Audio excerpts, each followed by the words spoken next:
Pai do Senhor, meus amados irmãos, mais uma vez muito boa noite. É um prazer de novo estar aqui com vocês e para a gente estudar, aprender mais um pouquinho da doçura que é a palavra de Deus sobre as nossas vidas. Essa é a última aula da lição da revista que nós usamos durante boa parte do ano, que é a revista Tudo Entregarei, e como vocês já devem ter visto aí no tópico da aula, a lição chama-se Tudo ou Nada.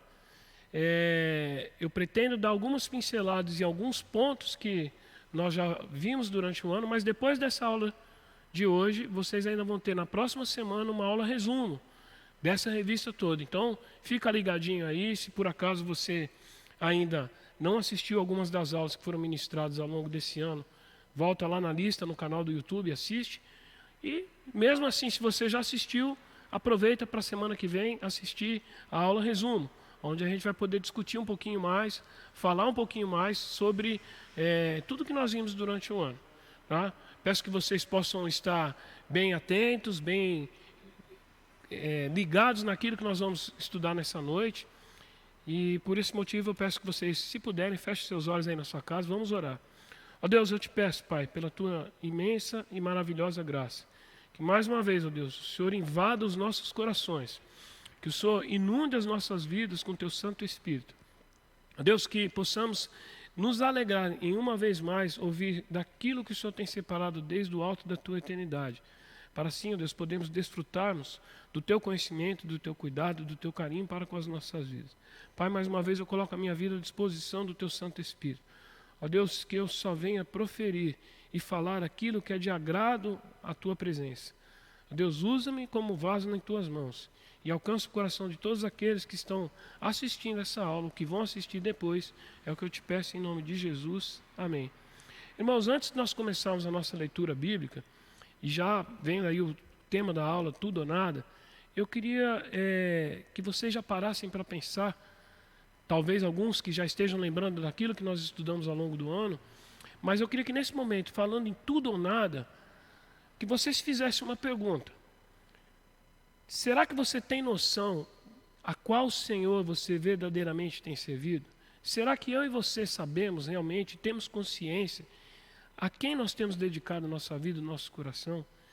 E já emenda essa pergunta com um complemento dela que é, dentro desse sentimento, se você tem ciência de quem é esse senhorio na tua vida, será que você tem tido uma relação de entrega total ou parcial?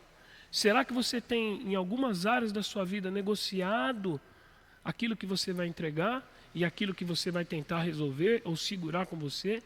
Ou você entrega tudo nas mãos de Deus? Para isso, vamos ler como texto básico o livro de Lucas, capítulo 14, nós vamos ler do versículo 25 ao 33. Lucas, capítulo 14, versículo 25 a 33. Diz assim a palavra do Senhor. Grandes multidões o acompanhavam, e ele, voltando-se, lhes disse: Se alguém vem a mim e não aborrece a seu pai, e mãe, e mulher, e filhos, e irmãos, e irmãs, e ainda a sua própria vida, não pode ser meu discípulo. E qualquer que não tomar a sua cruz e vier após mim, não pode ser meu discípulo. Pois qual de vós, pretendendo construir uma torre, não se assenta primeiro para calcular a despesa e verificar se tem os meios para concluir? Para não suceder que, tendo lançado os alicerces e não podendo acabar, todos os que a virem zombem dele, dizendo: Este homem começou a construir e não pôde acabar. Ou qual é o rei que, indo para combater outro rei, não se assenta primeiro para calcular se com 10.000 homens poderá enfrentar o que vem contra ele com 20.000? Caso contrário, estando o outro ainda longe, envia-lhe uma embaixada, pedindo condições de paz. Assim, pois, todo aquele que dentre vós não renuncia a tudo quanto tem, não pode ser meu discípulo. Vamos parar um pouquinho para poder analisar esses versos e ver o que a palavra de Deus está querendo dizer, falar comigo e com você. Jesus, naquele momento, quando ele estava falando isso, as pessoas que seguiram, como diz assim, grandes multidões o acompanhavam, ele sabia, como filho de Deus, que muitos estavam ali, talvez acompanhando Jesus, como alguns acompanham um artista famoso, um cantor famoso, alguém fora famoso. As pessoas só queriam estar perto para falar: olha, eu sigo fulano.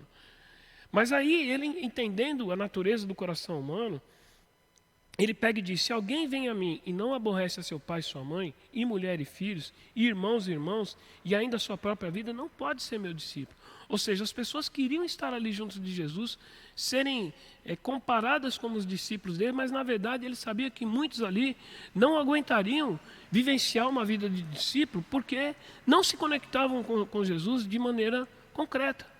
O termo aborrecer aqui, na verdade, não é você ser birrento com seu pai, com sua mãe, não é isso, com sua esposa, com seu esposo, com seus... Não, mas é que esse aborrecer, ele vem de você, o aborrecimento vem de quando as pessoas pensam que você ama mais a Deus do que a elas. Aí você vai me perguntar: pô, irmão Sérgio, você está ensinando então para eu amar mesmo?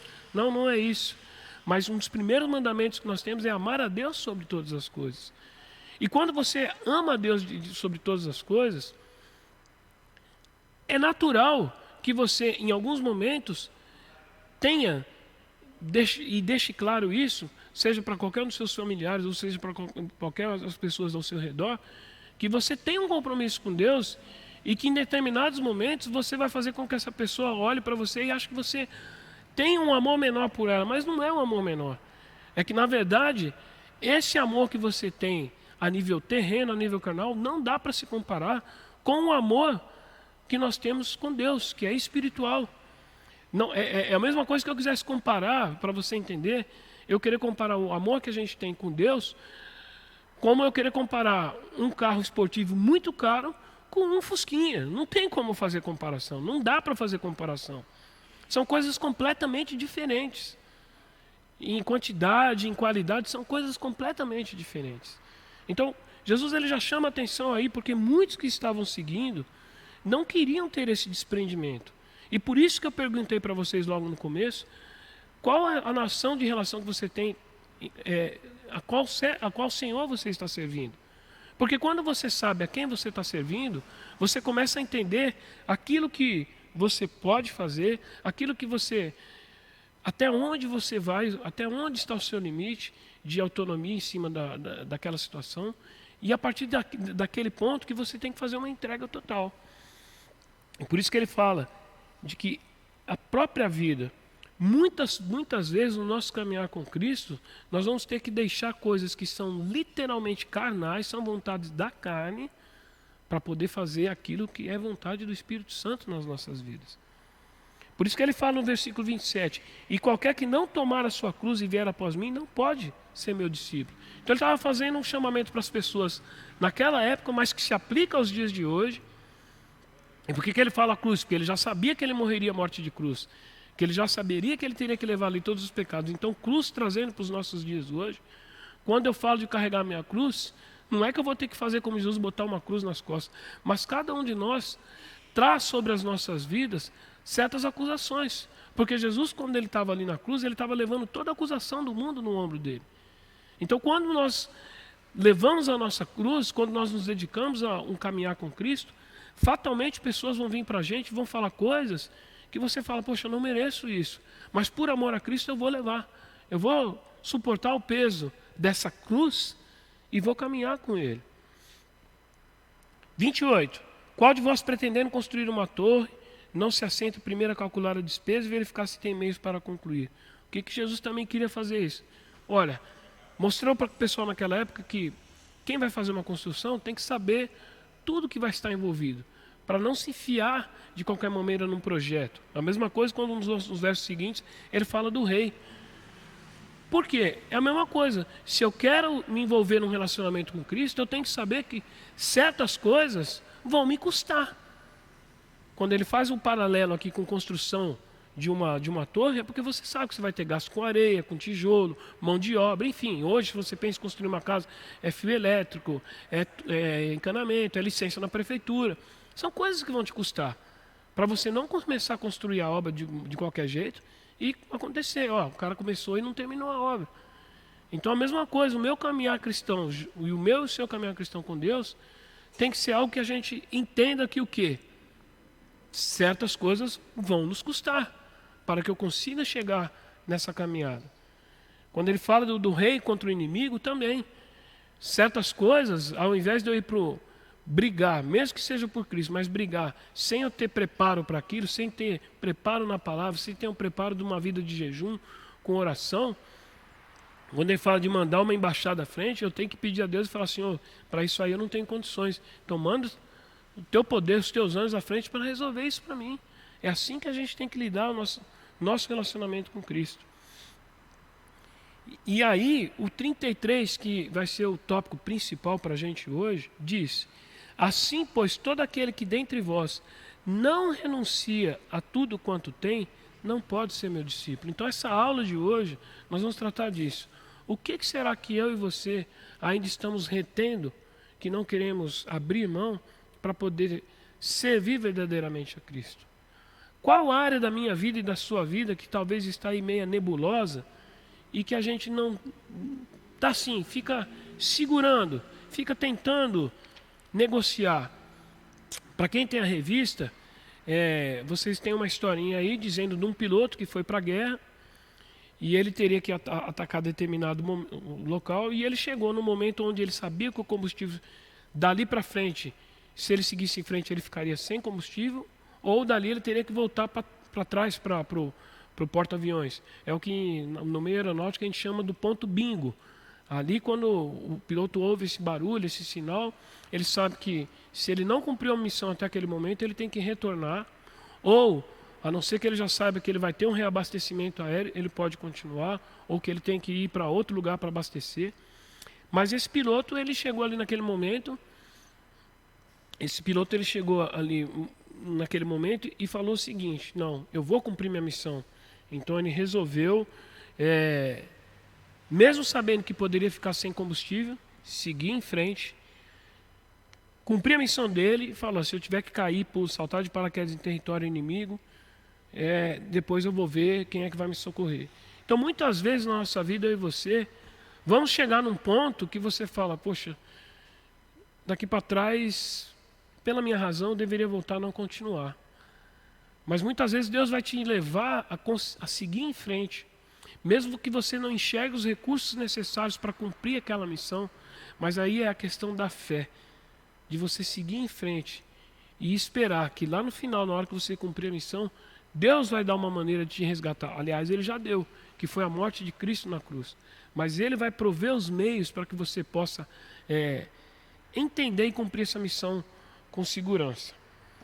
Então eu queria também ver com vocês o seguinte: será que nessa minha relação com Cristo eu posso ficar em cima do muro? O que você acha? Compartilha aí com a gente. E quais razões você poderia citar aí no chat para a gente? Quais razões você acha que você entende não permite que eu e você fiquemos em cima do muro nessa relação com Cristo? Se você souber, você põe aí, mas eu vou começar a destrinchar algumas coisas. Então, por exemplo, a Bíblia diz, como já foi a primeira pergunta que eu fiz, que nós não podemos servir a dois senhores. Ou você vai servir bem a um e mal o outro, ou você não vai conseguir servir nenhum dos dois. Então, por isso que a Bíblia diz que nós temos que servir a um único Senhor. E nós escolhemos servir a Deus.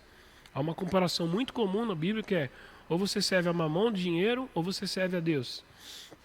Outra coisa, Romanos 12:2 diz que nós não devemos nos conformar com as coisas deste mundo. É como muitas vezes os pastores dizem assim: eu não posso ser o crente Raimundo, um pé na igreja e um pé no mundo.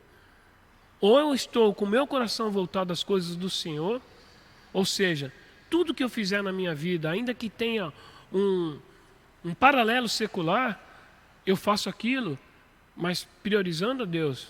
Por exemplo, eu acordo de manhã, eu já agradeço pela noite de sono que eu tive e já dedico meu dia ao Senhor.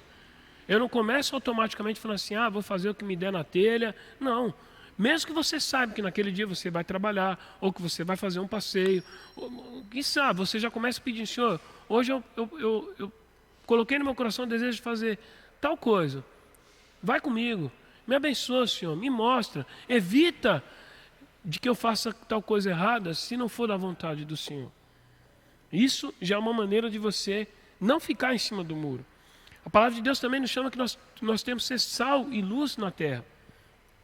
Ora, sal, além de dar o sabor, Eu ouvi esses dias um pregador falando que além de dar o sabor,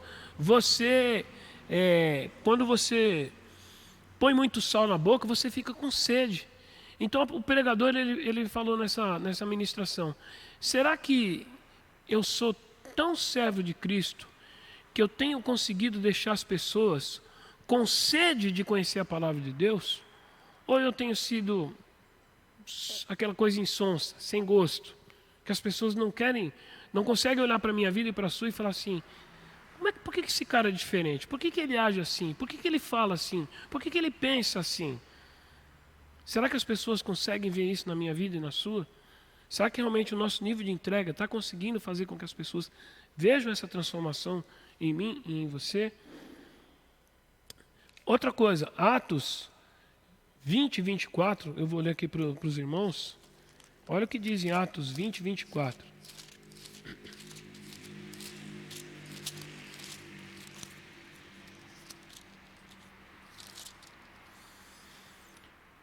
Porém, em nada considero a vida preciosa para mim mesmo, contanto que complete a minha carreira e o ministério que recebi do Senhor Jesus para testemunhar o Evangelho da graça de Deus.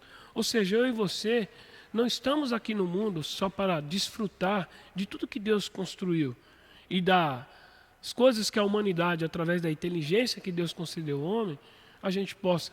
Nós, sim, temos direito a isso, porque tudo pertence a Deus. Mas o principal motivo de nós estarmos aqui é cumprir uma missão, que é fazer o ministério de alcançar aquelas vidas que ainda estão afastadas de Deus e levá-las à presença do Senhor.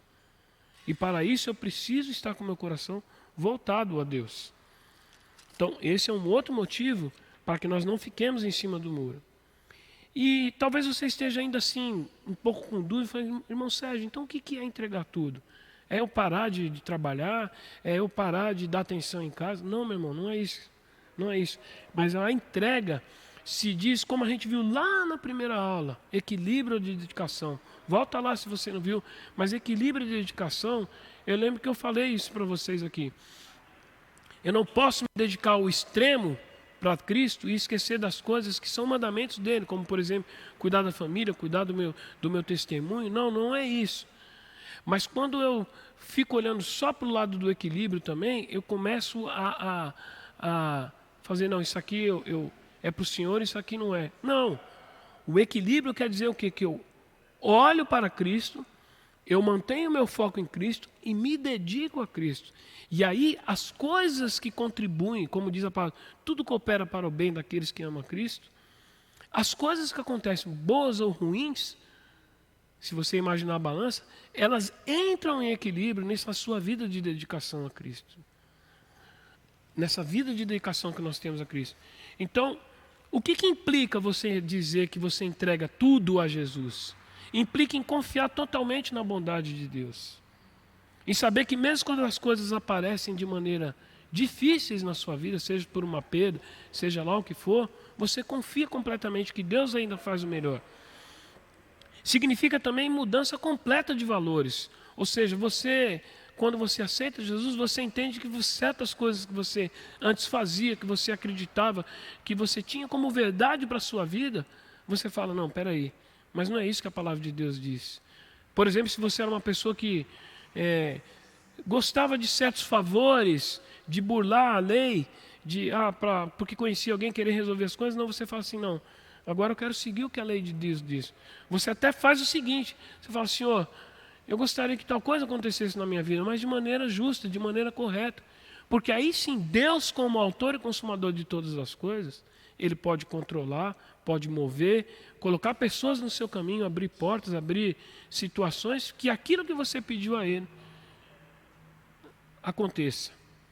Outra situação, por que eu não devo ficar em cima do muro e entregar tudo a Deus? Porque eu nasci de novo. E se eu nasci de novo, eu sou nova criatura. Então eu já não posso pensar que isso é meu, isso é meu, isso é... Não, eu tenho que pensar que isso aqui é meu porque o Senhor me deu. Isso aqui é meu porque o Senhor me deu. Mas tudo pertence a Ele. E se Ele pede para que eu, de alguma maneira, entregue isso, para refletir a imagem dEle, que eu me despoje disso, eu vou me despojar. Nós tivemos aulas sobre riqueza e pobreza, sobre dízimos e ofertas. Tem muito a ver com isso, da questão da entrega, não só material, mas espiritual. Vou falar disso mais na próxima aula, quando nós fizermos um resumo. E o principal motivo, por que eu devo entregar tudo a Deus? Porque eu tenho certeza da vida eterna. Porque como já foi falado em outras aulas também, ainda que eu fosse uma pessoa extremamente rica, que eu não sou, mas ainda que eu fosse uma pessoa extremamente rica, ou mesmo no nível social que eu e você temos, naquilo que eu e você temos hoje, nada disso nós vamos levar. Você vê pela história os exemplos dos faraós que foram enterrados com um mundão de riqueza, ficou tudo aí. Eles foram embora, morreram, acharam que iam poder acordar em outro lugar e desfrutar de tudo aquilo, e não. Ficou aí para as pessoas hoje reconhecerem, irem ver nos museus, e eles perderam tudo aquilo. Então, de novo, se eu tenho alguma coisa na minha vida que eu e você estamos julgando como que necessários, ou que demasiadamente valoroso, que eu não posso abrir mão disso para ter um relacionamento saudável com Cristo, então é hora de você refletir e pedir para Deus modificar esse sentimento dentro do seu coração, se for essa a questão. Eu vou dar alguns exemplos para vocês de pessoas que tomaram essa decisão e daqueles que não tomaram a decisão, para não ficar em cima do muro. Então, primeiro, vamos falar de 3 pessoas que não tiveram vida de compromisso com Deus. Vamos abrir 2 Timóteo, capítulo 4, versículo 10. Vamos ver o que esse texto bíblico nos fala sobre servir a Deus. 2 Timóteo, capítulo 4, versículo 10. Diz assim a palavra do Senhor: porque Demas, tendo amado o presente século, me abandonou, e se foi para a Tessalônica, Crescente foi para a Galácia, Tito para a Dalmácia. Versículo 11, somente Lucas está comigo. Ou seja, olha o que Paulo fala. Paulo, daqueles apóstolos que talvez estivessem ali seguindo ele no começo da nova igreja ali, depois que Paulo se converteu, alguns irmãos continuaram olhando para o mundão. Era como o povo do Egito que saiu, foi lá para o deserto e ficou, poxa, eu quero voltar para lá. Então ele fala que Demas, que era alguém que estava ali para acompanhá-lo na vida missionária, acabou voltando os olhos para as coisas do mundo, para os encantamentos do mundo, e foi viver a vida dele em outra direção. Então, será que eu e você estamos tendo os olhos para algo do mundo que está tirando o nosso convívio, o nosso relacionamento com Deus? Segundo exemplo, o jovem rico, Marcos, Evangelho de Marcos, capítulo 10,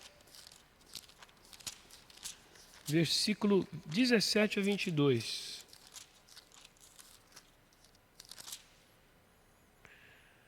E pondo-se Jesus a caminho, correu um homem a seu encontro e ajoelhando-se perguntou: bom mestre, que farei para herdar a vida eterna? E aí Jesus, já entendendo o sentimento do coração dele, falou assim: por que me chamas de bom? Ninguém é bom senão um, que é Deus. Ou seja, Jesus já deu uma quebrada ali naquele jovem, porque talvez ele tivesse usando de palavras como ele falava com as autoridades na época, com aquelas pessoas que ele enxergava que tinham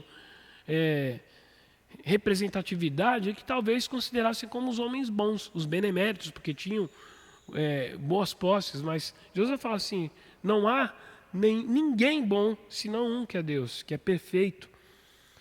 E aí ele fala assim: sabes os mandamentos: não matarás, não adulterarás, não furtarás, não dirás falso testemunho, não defraudarás ninguém, honra teu pai e tua mãe. Então Jesus falou isso para ele: já que você quer saber o que tem que fazer para alcançar a vida eterna, faz esses mandamentos. Aí o jovem disse, então ele respondeu: mestre, tudo isso tenho observado desde a minha juventude. E Jesus, fitando-o, o amou e disse, olha que interessante, meu irmão, Jesus não deu, apesar de ter dado uma gelada dele no começo, Jesus, de maneira muito amorosa, pegou e falou assim: joia, né? Traduzindo, talvez Jesus fala assim, Jesus, fitando, falou assim, amou e disse: só uma coisa te falta, vai, vende tudo que tens, dá aos pobres e terás um tesouro no céu, então vem e segue-me. O que Jesus quis falar nesse momento? De maneira carinhosa, ele chegou para esse jovem e falou assim: cara, beleza, você está seguindo a lei, mas falta uma coisa: você não consegue se desprender do material. Talvez, eu estou falando talvez, irmão, porque eu não vivenciei aquele momento, mas talvez Jesus estivesse falando para o jovem assim: você está tão preocupado com as coisas que você tem, que se alguém chegar e te tirar isso, todo esse encanto, essa sua vontade de seguir a vida eterna, você vai perder. Então talvez, quando a gente vê esse exemplo, será que nós não temos na nossa vida algo material, seja ele de qualquer valor, mas que está tirando essa minha vontade de ter um compromisso com Cristo? Ou essa sua vontade de ter um compromisso com Cristo? Terceiro exemplo, Balaão. Vocês vão ver lá no livro de 2 Pedro 2,15, mas aí para você ver a história de Balaão, você tem que voltar lá em Números 22. Se você puder, depois eu não vou voltar nessa história, mas é uma história interessante. Se você puder dar uma olhadinha, porque talvez muitos já saibam da história de Balaão, mas preste um pouquinho atenção, por que Deus permitiu que Balaão passasse com essa situação com a mula. Quando você lê Números 22. Mas em 2 Pedro 2,15, olha o que Pedro diz sobre Balaão.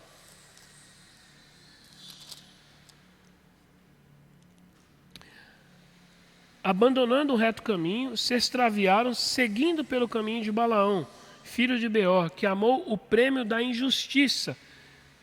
Recebeu, porém, castigo da sua transgressão, a saber, um mudo animal de carga, falando com voz humana, refreou a insensatez do profeta.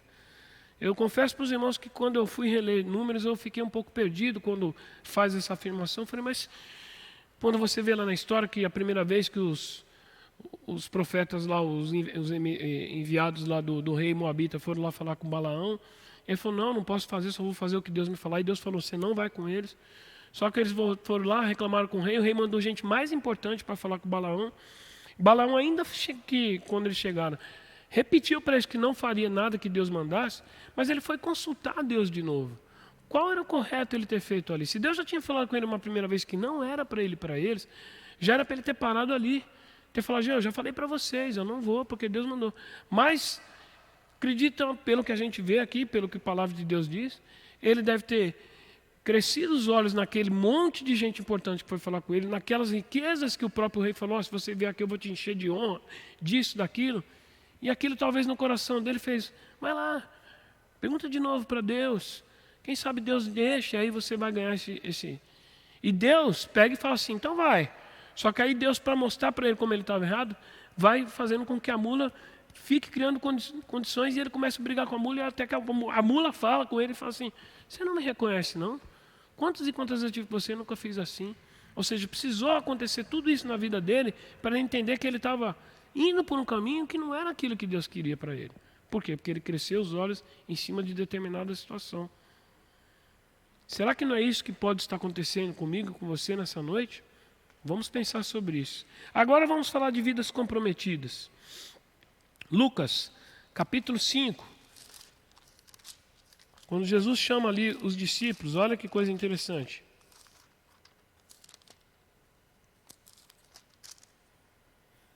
É o texto da pesca maravilhosa.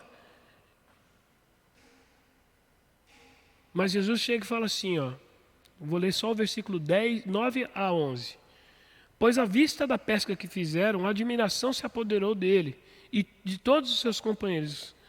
Isso falando de Pedro, Simão Pedro. Bem como de Tiago e João, filhos de Zebedeu, que eram seus sócios. Disse Jesus a Simão Pedro, não temas, doravante serás pescador de homens. E arrastando eles os barcos sobre a praia, deixando tudo, o seguiram. Irmãos, vocês entendem isso aqui, quando você olha o texto, qual era a vida desses homens? Eles dependiam da pesca para sobreviver, para sustentar a família. Era a vida deles, era aquilo.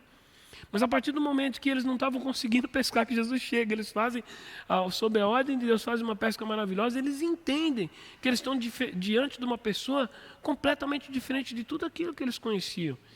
E por causa desse entendimento, eles conseguem tomar a decisão de falar, larga tudo, não vou mais mexer com isso, porque Jesus ainda fala assim, de hoje em diante vocês não vão mais pescar isso aqui. Vocês vão pescar homens.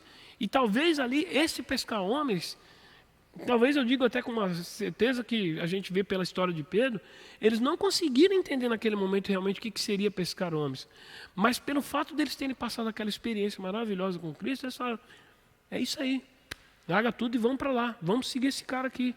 Então, a minha vida e a sua perante a nossa conversão com Cristo, tem que levar dentro das nossas vidas isso, a gente não ter medo de abrir mão daquilo que Deus revelar para a gente, que não é mais necessário para seguir uma caminhada com Cristo. Entenda, de novo, meu irmão, não estou falando aqui que você tem que sair largando do seu emprego, largando de qualquer coisa que você faça, de estudar loucamente, não. Mas se você verdadeiramente teve uma conversão com Cristo, Deus naturalmente, através do Espírito Santo, vai começar a mostrar coisas para você, tirar a importância da tua vida de coisas que não agregam na sua caminhada com Cristo. Ou que ainda que Deus, para alguns casos, alguns testemunhos que nós já ouvimos, que Deus chega e fala, pessoa, larga tudo e vai, como fez com Abraão, larga aqui, vai para outra terra que eu vou te indicar. Tem muitas pessoas que por amor a Cristo largam numa vida segura, uma vida estruturada e vão ser missionários. Vão correr atrás da alma que está perdida, vão ser os pescadores de homens. E aí vão viver com a ajuda nossa, da igreja. Então, esse é um belo exemplo para que nós possamos refletir e seguir. Abraão, que eu acabei de citar, vamos lá ver isso aí em Hebreus 11, 8, 10. Acabei de falar de Abraão e vamos ler aqui o texto para que vocês possam refrescar talvez um pouquinho a memória, se você não está lembrando. Abraão, versículo de 8 a 10 diz assim, Hebreus 11, de 8 a 10, Abraão diz assim, ó, pela fé, Abraão, quando chamado, obedeceu, a fim de ir de um lugar para que devia receber por herança, e partiu sem saber aonde ia. Olha que interessante. Abraão falou, Deus falou para ele, Abraão, sai daqui e vai para lá. Ele, beleza, eu vou. Imagina se alguém chega e fala assim, irmão Sérgio, vai para a Rússia amanhã.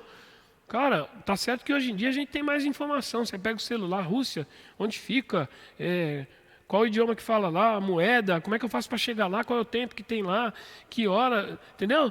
Mas Abraão não tinha nada disso. Era como se hoje eu e você não tivéssemos essa quantidade de informação e alguém chegasse para você e falasse assim, sei lá, aqui mesmo dentro do Brasil, fala assim, cara, vai morar lá no meio daquele morro, que você não tem informação nenhuma. Na internet você não acha, vai morar no meio daquele morro lá. E aí você, tá bom, eu vou. Foi assim que Abraão fez. Versículo 9. Pela fé peregrinou na terra da promessa como em terra alheia, habitando em tendas com Isaac e Jacó, herdeiros com ele da mesma promessa. Habitando em tendas, ele não tinha conforto nenhum. Ele vivia daquilo que Deus provia para ele diariamente. 10. Porque aguardava a cidade que tem fundamentos, da qual Deus é o arquiteto e edificador. A confiança dele foi tão grande que ele provavelmente imaginava isso. Não, eu vou porque esse cara, se ele está me mandando, se Deus está me mandando para tal lugar, coisa boa ela vai ter. Então, quando eu e você entendemos isso, fica mais fácil da gente soltar, liberar determinadas coisas que na minha vida e na sua vida estão impedindo da gente viver essa vida de compromisso com Cristo. E o outro exemplo foi da viúva pobre, que Jesus usa aquela palavra que a viúva deu, enquanto estavam lá os fariseus, a Deus dando o que sobravam para Cristo, a viúva pobre deu a única moedinha que ela tinha, que talvez fosse suficiente para ela se alimentar somente naquele dia. Ela foi lá e deu como oferta a Cristo. E muitas vezes eu e você ficamos assim, como já foi falado nas aulas de oferta e dízimo, mas eu não posso, Senhor, eu não posso, Senhor. Meu irmão, Deus conhece a minha vida e a sua vida. Sabe aquilo que realmente vai fazer falta para mim e para você. E sabe até que ponto eu e você estamos dispostos a, no pouco, confiar que Ele faça muito. E muitas vezes, no pouco nós não confiamos e deixamos de receber o muito de Deus multiplicar, porque faltou a nossa confiança. E pelo outro lado também, Deus também é suficiente que mesmo que eu tenha muito e que eu decida abrir mão de boa parte disso para aplicar na obra dele, Ele vai multiplicar. Mas pior é que quando eu tenho muito, eu fico fazendo como aquele que tem pouco e sem justificativa, porque aos olhos humanos, na carne, ainda só pela matemática, você até entende, pô, isso aqui tem pouco, ele não tem muito, não tem que dar. Mas quem tem muito ficar fazendo negociata com Deus, para não abrir a mão e abençoar a vida de outras pessoas, vamos prestar atenção nisso aí. Seguindo na lição, e já caminhando um pouquinho para o final dela, quando eu paro para pensar em de que lado do muro eu estou, se do lado daqueles que estão com vida comprometida com Cristo, ou do lado daqueles que estão sem compromisso, porque pior de tudo, meu irmão, é aquilo que eu já falei, é ficar no muro. Porque no muro, normalmente você tem mais chance de cair para o lado errado. De fraquejar e de cair para o lado errado. E nós já passamos aqui quais são os motivos que eu e você não devemos... quais são os motivos que eu e você devemos ter para não ficar em cima do muro. Mas ainda assim, eu quero ler um texto para chamar a atenção de vocês, que está lá em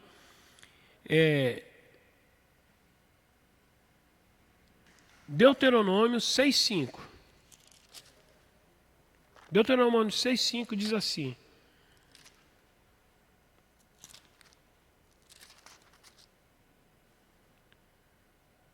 amarás, pois, o Senhor teu Deus de todo o teu coração, de toda a tua alma, de toda a tua força. Como é que eu posso ficar em cima do muro? Quem está em cima do muro é que não tem confiança de ir para um lado do outro. Porque, vamos lá, quem foi criança e que chegou a pular muro, que nem eu, fui criança, pulava muro para pegar, às vezes, a bola que caía no vizinho, pulava muro para pegar uma fruta no pé do vizinho.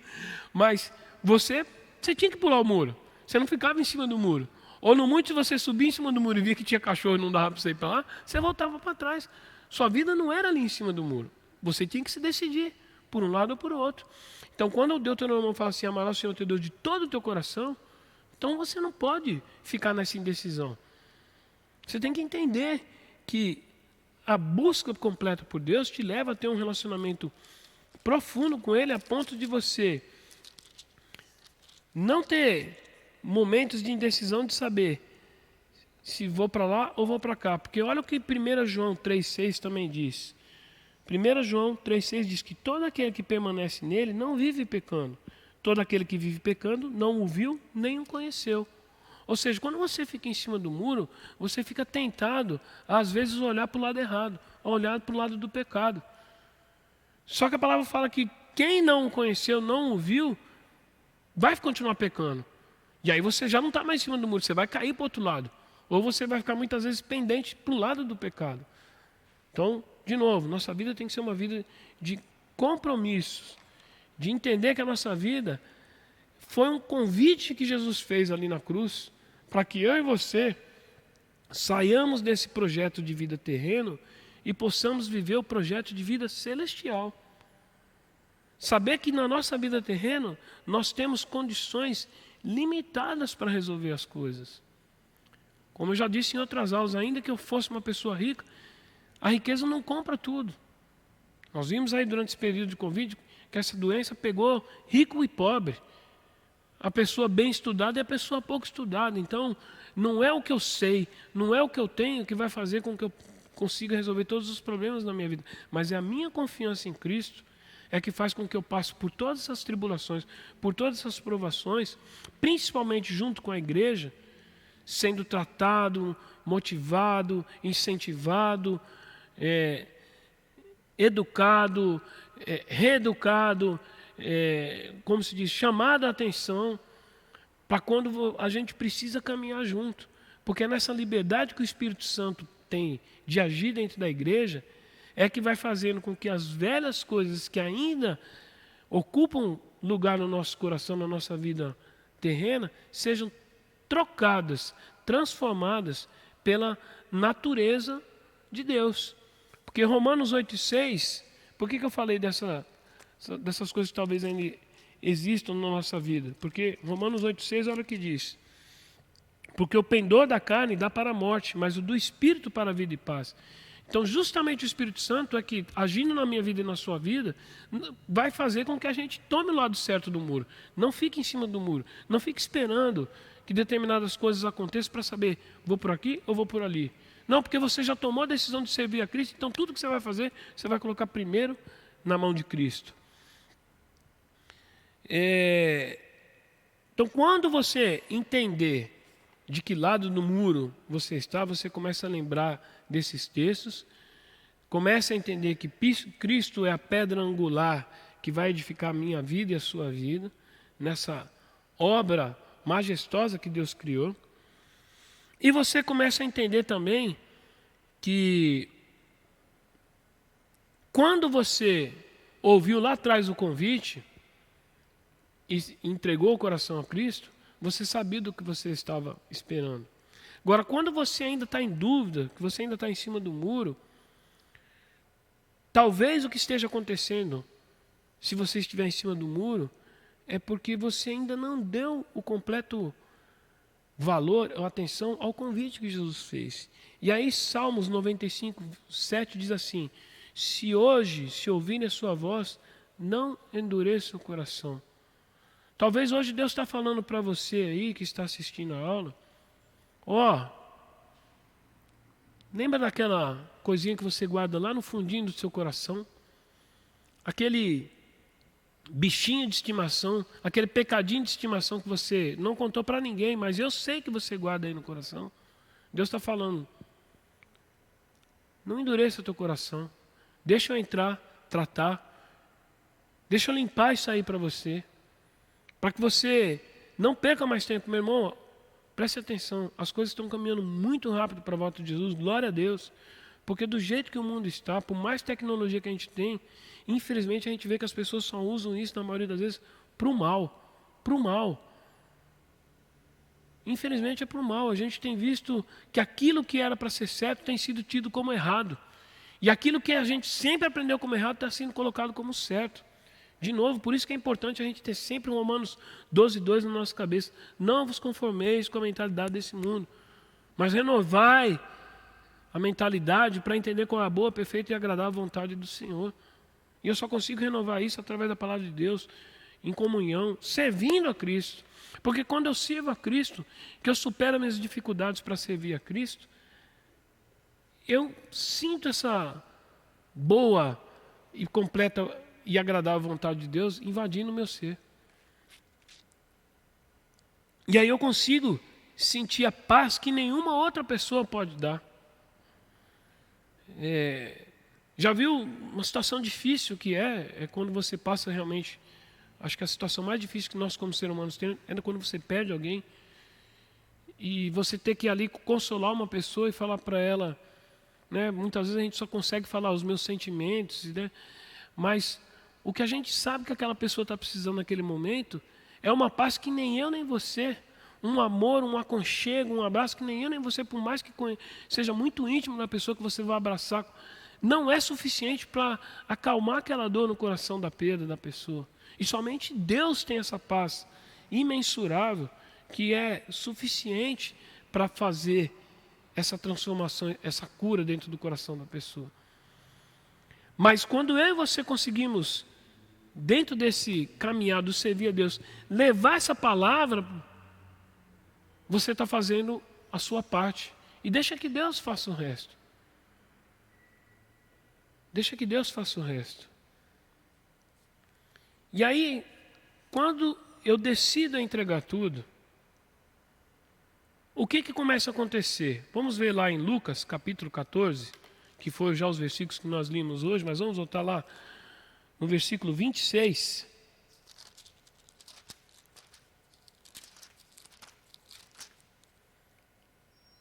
Lucas capítulo 14, versículo 26.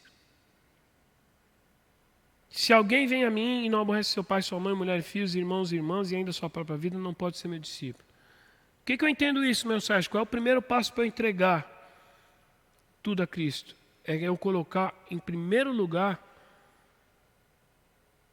Cristo acima dos nossos relacionamentos. De novo, eu não estou falando que você tem que amar menos seu marido, sua esposa, seus filhos, não é isso. Mas o seu amor por Cristo, que é incomparável com esse amor terreno, ele tem que estar em primeiro lugar. Porque quando eu coloco esse meu amor para Cristo em primeiro lugar, Ele vai me ensinar como é que eu devo amar os meus semelhantes. Ele vai ensinar como eu, como esposo, tenho que tratar minha esposa e vice-versa. Como eu, pai, tenho que tratar os meus filhos vice-versa. E assim, todos os nossos relacionamentos. Mas isso tem que ser uma coisa que eu tenho que entender.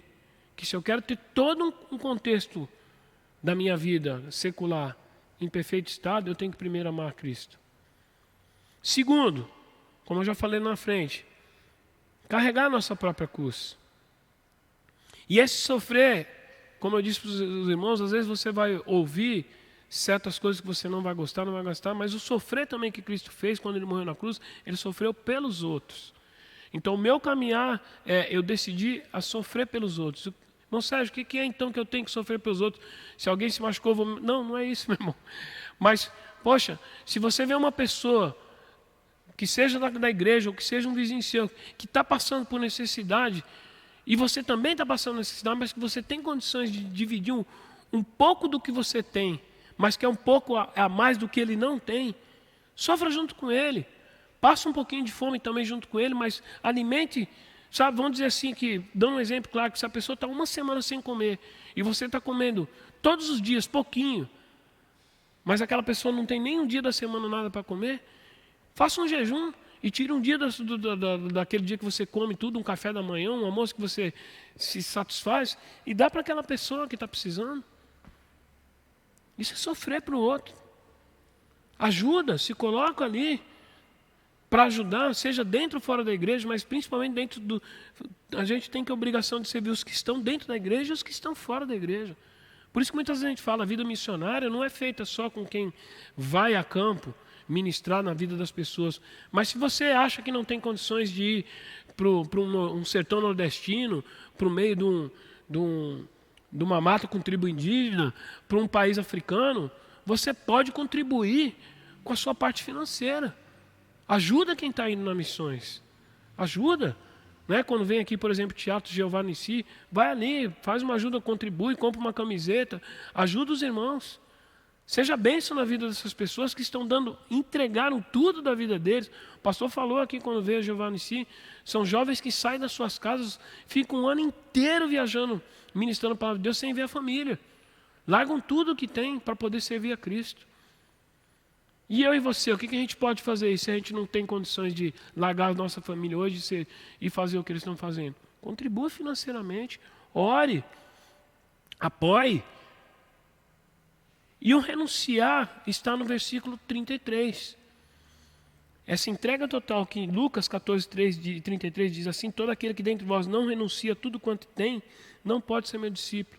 Então, primeiro, coloco Cristo acima de todos os meus relacionamentos, porque se eu colocar, eu sei que eu vou ser bem instruído, bem orientado, bem inspirado pelo amor de Cristo para divulgar isso entre os meus relacionamentos. Segundo, eu aprendo a carregar minha própria cruz, ou seja, a sofrer junto com os outros, a chorar com os que choram, se alegrar com os que sorriem, mas pôr minha mão, pôr minha vida a serviço do reino, da melhor maneira possível. Temos tantas áreas dentro da igreja que você pode ajudar, irmão, contribuir. Sabe, você pode não estar aqui toda semana limpando a igreja, mas se você puder, chega um pouquinho mais cedo no culto, se ofereça para os irmãos que estão na portaria, na recepção. Irmão, que jeito, o que eu posso ajudar? Posso pegar uma cadeira se chegar alguém? Posso limpar, levar uma água ali para o pastor? Ajuda. Mas também ajude de forma material aqueles que precisam. E o que é renunciar? É renunciar meus tesouros, meus talentos e meu tempo. Tempo hoje em dia é uma das coisas que a gente fala que menos tem. Mas, como muitas vezes os pastores dizem aqui, muitas vezes eu e você arrumamos tempo para ficar 4, 5 horas na frente da televisão, vendo série. Estou falando que é errado não, irmão, que eu também faço isso. Ontem mesmo fiquei 2 horas com a minha esposa assistindo uma série. Mas tem gente que faz isso todos os dias, e na hora que você fala, meu irmão, vamos orar 15 minutos pela vida de fulano. Ah, irmão, não posso, porque hoje eu tenho um dia corrido, eu tenho que ir no trabalho, eu tenho que ir no médico. Você vê como que os nossos valores, muitas vezes, são injustos? Às vezes eu estou tendo isso. Às vezes eu até ajudo financeiramente, às vezes eu até ajudo com algum dom na igreja, mas quando é para eu ter um tempo a mais com Deus, eu fico, sabe, aquela minha balança que eu falei no começo, que tem a ver com a primeira aula, ela começa a se desequilibrar. Aí tem uma outra aula que nós tivemos lá, que foi a segunda aula, se eu não me engano. Não, a quinta aula, que foi obrigação ao ministério. Será que eu faço as coisas para Deus porque eu sou obrigado? Ou porque eu tenho aquilo como um ministério na minha vida? Então a palavra que eu queria deixar para vocês nessa noite é isso. Nessa última aula e na próxima aula a gente vai fazer um review geral de toda a revista. Mas dá uma olhadinha aí. Ou se você não pode ver todas as aulas, vê aquela aula que mais mexeu com você. Reflita naquilo que o Senhor tem te incomodado. Sabe, muitas vezes a gente deixa de entender a voz de Deus porque a gente acha que certas coisas que estão incomodando a gente ali no dia a dia são coisas da nossa cabeça. Não é, meu irmão. Se é alguma coisa que você sabe que você está fazendo errado, pode ter certeza que é o Espírito Santo que está te cutucando para você parar e refletir em cima daquilo.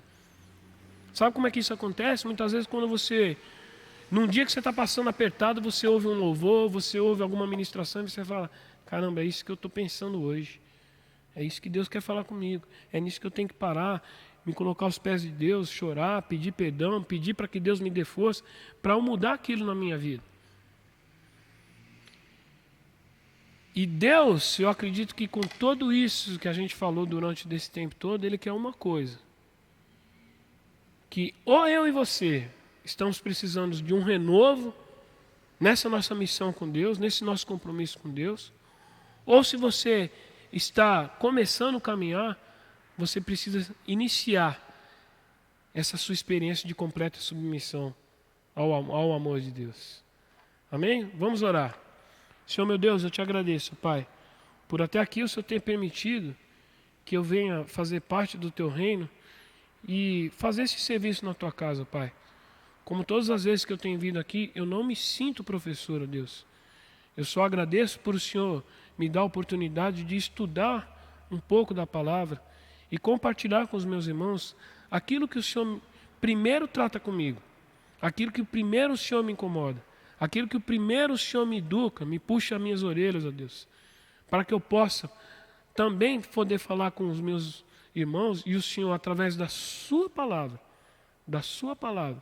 tratar com cada um individualmente. Ó Deus, eu peço que ao longo dessas aulas e na próxima aula ainda, Pai, que vai ser o resumo, o Senhor possa incomodar, mas acima de tudo, restaurar, renovar ou iniciar no coração daqueles que ainda estão indecisos, estão em cima do muro, uma nova vida, uma nova história, Deus. E que possamos enxergar o Teu reino de maneira diferente, enxergar o que é servir a Ti. Que o Senhor possa tirar dos nossos corações todo e qualquer medo que eu sei que muitas vezes nós temos, ó Pai, porque eu tenho os meus medos e eu tenho colocado eles diante do Senhor. E tenho pedido para o Senhor me mostrar como vencer esses medos. Mas que na nossa vida, Pai, as pessoas possam olhar e ver na nossa vida sal, ver luz, ver mudança de vida, Deus, ver renovo. E que nós possamos entregar todo o nosso coração e servir a Ti de maneira alegre, completa, feliz e confiante, Pai, com sabedoria, com ousadia, com coragem, com perseverança, com paciência, com benevolência, com benignidade, com amor, com bondade e com paz. É assim que eu oro e peço que o Senhor abençoe a cada um nessa noite, em nome de Jesus. Amém. Pai do Senhor, amada igreja, um beijo para vocês.